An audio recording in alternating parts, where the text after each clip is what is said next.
Ecco, c'è che un film, c'è che un prodotto, un progetto in VR, come si dice, dalla realtà virtuale. Buonasera a tutti. Prima di tutto è un'esperienza immersiva.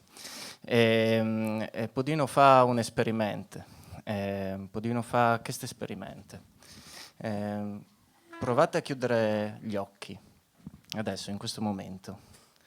Immaginate di essere in un'osteria del 1969. Da una banda è il Fug, dall'altra banda è un che al giù è a briscole, dall'altra banda è un che bevi un thai. Si parla in furlano in un'osteria di Pontebba. A un certo punto, da una finestra, arriva un bagliore. Un bagliore, c'è un terremoto che scuote la valle e l'osteria. Ecco, adesso potete riaprire gli occhi. Questa è l'esperienza che la prossima domenica potete avere. È l'inizio della nostra storia, una storia ambientata nel 1969, solamente che al posto di chiudere gli occhi utilizzerete questo. Un tramai infernale. Ma è un gamelin, ma non è un gamelin. È un visore. Quindi ci saranno a disposizione. Si sente? Saranno a disposizione 7 visori e semplicemente voi li metterete addosso così. E sarete in un'osteria del 1969, dove racconteremo la nostra storia di fantascienza classica, e dove abbiamo sostanzialmente, siamo partiti da un episodio realmente accaduto nell'agosto del 69 in Friuli Venezia Giulia, quindi pieno periodo di cortina di ferro, quando un aereo, un MiG ungherese, ha bucato un radar di Pontebba e ha disertato, creando un gran clamore, un grosso rumore, lampi, diciamo, nella vallata, bucando un radar. Nessuno sapeva che fosse un MiG ungherese che stava disertando. Da lì siamo partiti e abbiamo inventato una storia partendo da quell'episodio. Quindi l'esperienza 360, l'esperienza di virtual reality è un'esperienza immersiva. Siete veramente all'interno di una scena filmica, proprio all'interno, in questo caso, di un'osteria, all'interno della storia. Bene, chi se va dire le ultime robe che vi di Rivelaus, no?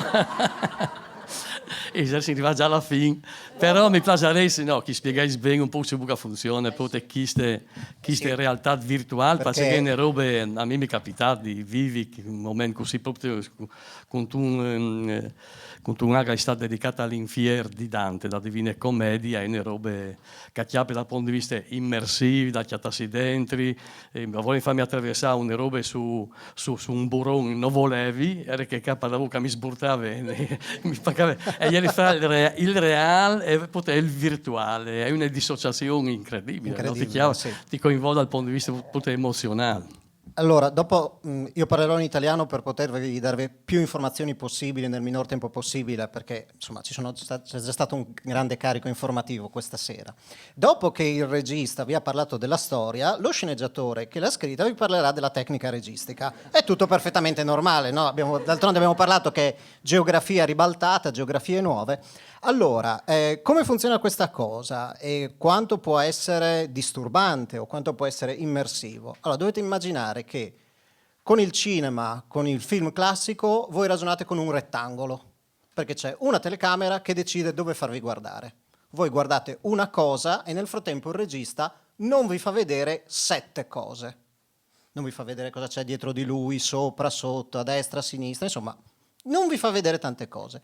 Qui invece non c'è un occhio di telecamera, ce ne sono 8 in contemporanea.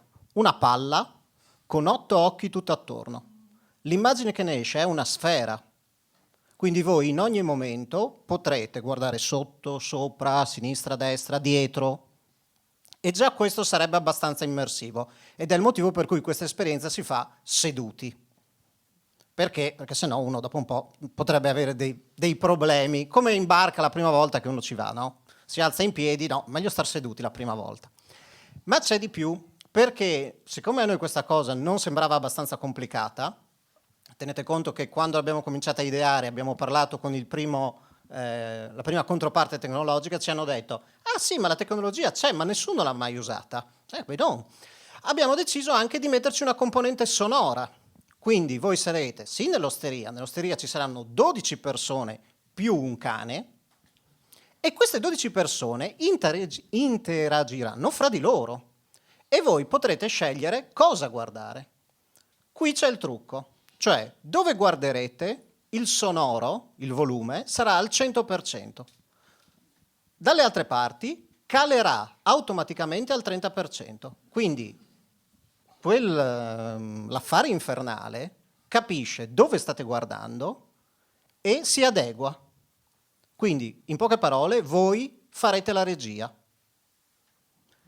Perché? Noi abbiamo cercato di fare tante cose, noi abbiamo messo tante storie che vanno insieme in avanti, quindi non è come in un film normale che prima ti fanno vedere una storia, poi un'altra, oppure in un dialogo, campo contro campo, lui, lei che si parlano. No, qui questa cosa, questo movimento di camera, lo fate voi con la testa. E quando vi girate, l'immagine reagisce a quello che volete vedere voi e il sonoro insieme all'immagine. Quindi l'unica cosa complicata, io dico sempre, è quando uno toglie il visore e capisce che la magia è finita. Fra gli attori ha anche il teatro incerto. Esatto. E mi hanno detto che perché chi lavora alle par furlan, chi è anche la grande Sì. novità. E Fabiano Fantini, quando l'ha veduta alla fine col visore, Ah, mi vai, dite che alla vai. fine alle le lacrime stai voi, è vero. Allora, questa è una tecnologia, no? È una tecnica che sono nevore nuovis, resintis, avranno un grande sviluppo. E sono anche complicati di doprare. Vuoti, se quasi i complimenti, perché chi lavora vi svuta anche riconoscimenti, un lavoro importante, molti premi importanti. Ma vi svuta anche un direttore della fotografia che insomma ognuno dal settore avrà il gusto di velo. E che lo vi avuto anche ai colonos. Sì, sì, abbiamo avuto un anno fa, più di 3 anni fa. 2020, sì. Il direttore della fotografia è Peter Zeitlinger ed è il direttore della fotografia di tutti i film di Werner Herzog, da Grizzly Man a The Queen of the Desert, insomma ha lavorato con Nicole Kidman, Nicolas Cage, Christian Bale, e vive a Premariacco. Quindi proprio qua da noi. Appena abbiamo parlato di questo progetto, lui è sempre alla ricerca di linguaggi stimolanti, innovativi. Anche lui, una delle prime cose che mi ha detto: voglio sempre imparare qualcosa di nuovo. Allora è stato coinvolto in questo progetto, ha creato l'atmosfera, quindi il direttore della fotografia è quella figura professionale che mette le luci in maniera tale da creare la giusta illuminazione, la giusta atmosfera. Aggiungo, non dimenticate che le telecamere con cui stiamo lavorando guardano in ogni direzione costantemente, per cui se questa fosse la scena, queste luci non potrebbero essere usate, perché immaginate un set in cui si vedono le luci o in cui si vedono gli altoparlanti. In un film normale noi possiamo evitare di inquadrarle, ma lì no, per cui la grande scommessa di Peter è stata nascondere le luci. E non era... E dribblare le ombre come nello sci, la sua citazione. E poi la troupe doveva nascondersi, quindi immaginate, comunque, come diceva prima Enrico, per poter fruire un'esperienza del genere è stato tutto filmato con una telecamera che ha forma di palla, che ha tanti piccoli sensori che prendono tutto a 360 la scena. E quindi la troupe, se è presente in scena, si vede, quindi eravamo nascosti dietro i muri, dietro i bancali, dietro le cose, perché ovviamente se no ci si vedeva. Stessa cosa per il suono.